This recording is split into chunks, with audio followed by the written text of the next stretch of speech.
ះដងឯកាដូចជាខ្ញុំតើមាននាងណាប្រាថ្នាទៅប្រហែលជាគ្មានទេក៏พูดតែយើងមិនល្អមិនសាសមនឹងអ្នកណាទើបត្រូវស្ពាយម៉េះដងឯកាជាប់រហូតមិនរបត់ទៅណាហត់នឹងជីវិតខ្លួនឯងគួរឈុំប្រជែងនឹងអ្នកណាដែលមានស្នេហា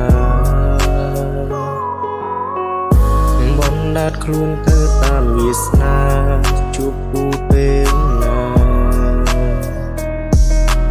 ចាន់ទុំថាជានិស្សាហត់នឹងជីវិតដែលកំពុងតែបាំងចិត្តនៅក្នុងពិភពឯកាស្រឡាញ់គេម្នាក់ឯងវាចំបែងចឹងណាធ្វើឲ្យខ្ញុំវីក៏បានមិនដឹងត្រូវគិតយ៉ាងណាថាមិនដឹងធ្វើយ៉ាងម៉េចទេព្រោះមានមេមិនត្រូវការទោះជាបងមិនសាវ៉ា